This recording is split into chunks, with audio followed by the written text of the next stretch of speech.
নমস্কার। জানলে অবাক হবেন, বাংলা সিনেমায় এক কিংবদন্তি শিল্পী একটি বিশেষ গান রেকর্ড করার পর তার পারিশ্রমিক নিতে অস্বীকার করেছিলেন। শুধু তাই নয়, রিহার্সালের সময় গানটি গাইতে গাইতে অঝরে কেঁদে ফেলেছিলেন। কে সেই শিল্পী, আর কেনই বা তিনি 1 টাকাও নিতে চাইলেন না? চলুন জানি সেই অসাধারণ কাহিনী। সালটা 1986।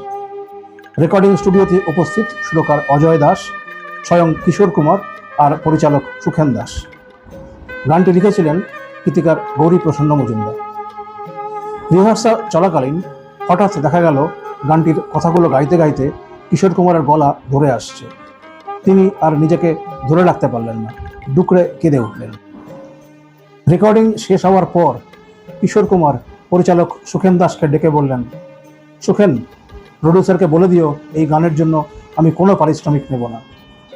এই গানের কথার কোনো তুলনা হয় না রে। এই কথাগুলো যে কোনো মানুষের চোখে জল আনতে বাধ্য। গৌরীদা সত্যি গ্রেট। সুখেন দাস তখন ভেজা গলায় কিশোরদাকে জানালেন এক মর্মান্তিক সত্য। কিশোরদা, গৌরীদা যখন ক্যান্সারে আক্রান্ত হয়ে মৃত্যুর সাথে লড়াই করছিলেন, ঠিক তখনই হাসপাতালের বিছানায় শুয়ে লিখেছিলেন এই গান। মুহূর্তের মধ্যে কিশোর কুমারের মুখটা শ্রদ্ধায় আর ব্যথায় ভরে উঠল।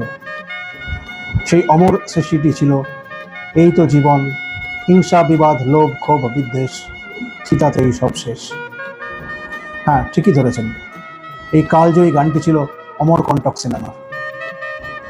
তখনকার দিনে কিশোর কুমার বাংলা গানের জন্য 15,000 টাকা পারিশ্রমিক নিতেন এবং অগ্রিম ছাড়া কাজ করতেন না।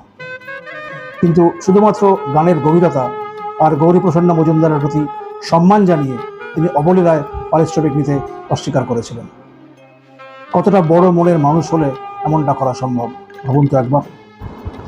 আজকের এই পর্বটি আপনাদের কেমন লাগলো? এই গানটি শুনলে আপনার মনে কী অনুভূতি হয়?